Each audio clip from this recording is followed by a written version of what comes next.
Saudara, perubahan cuaca ekstrim belakangan ini dirasakan masyarakat Indonesia di berbagai daerah. Badan Meteorologi, Klimatologi, dan Geofisika atau BMKG memperingatkan potensi terjadinya cuaca ekstrim hingga akhir Oktober nanti.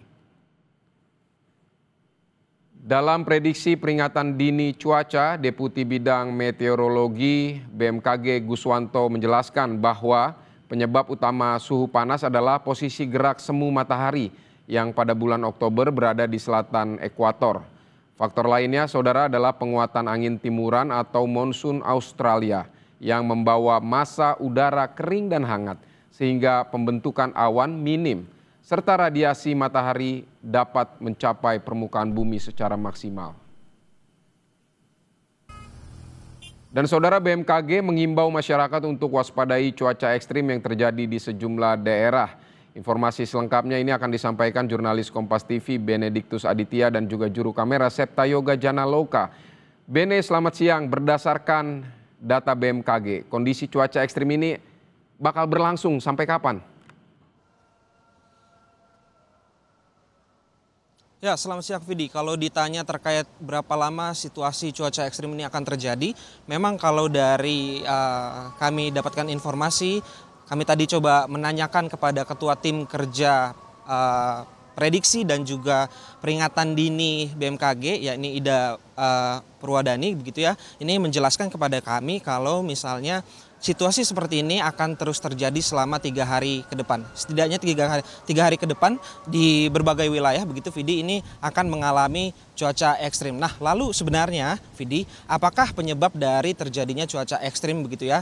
Di siang hari terasa panas terik, kemudian di sore hari ini mulai hujan deras disertai angin yang kencang. Nah, kalau dari informasi yang kami terima memang ada setidaknya beberapa faktor begitu. Di antaranya adalah posisi gerak semu matahari yang berada di sebelah selatan garis ekuator atau garis khatulistiwa, sehingga memang untuk bagian Indonesia dari tengah hingga ke selatan ini mendapatkan paparan sinar matahari dengan intensitas yang cukup tinggi begitu, sehingga ketika masyarakat yang beraktivitas di luar ruangan tentunya akan merasakan secara langsung dampak dari intensitas paparan sinar matahari. Kemudian juga adanya fenomena monsun Australia atau angin timuran yang membawa angin kering ke wilayah Indonesia sehingga menghambat pembentukan awan, dan ini juga menjadi penyebab salah satu faktor terjadinya cuaca ekstrim.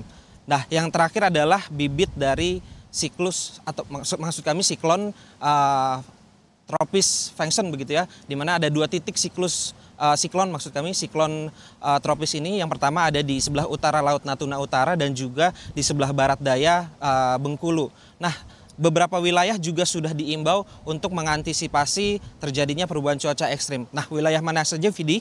Kalau dari informasi yang kami dapatkan memang dimulai dari Papua, tepatnya di Provinsi Papua Pegunungan ini akan mengalami intensitas cuaca ekstrim yang cukup tinggi.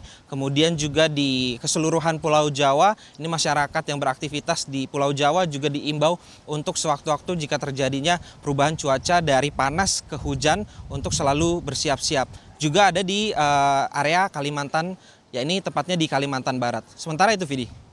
Baik, Papua Pegunungan, Pulau Jawa, dan Kalimantan Barat ini yang akan terdampak paling cuaca ekstrim.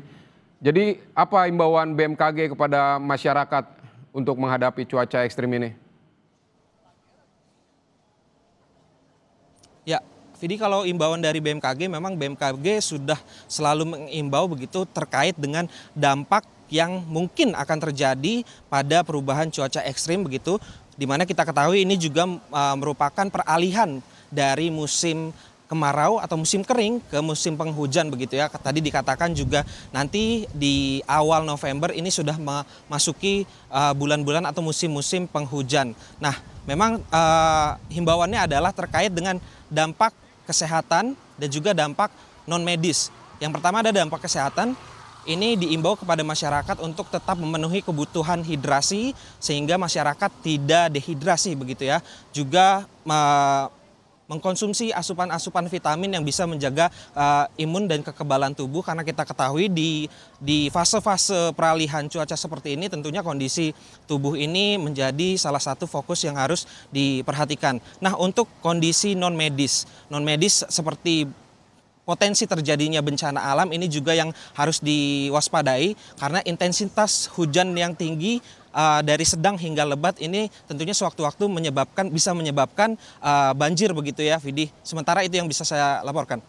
Baik, menurut BMKG tetap terhidrasi, cukupi kebutuhan vitamin dan juga waspadai ada efek bencana seperti itu ya. Benediktus Yanuar, terima kasih untuk laporan Anda.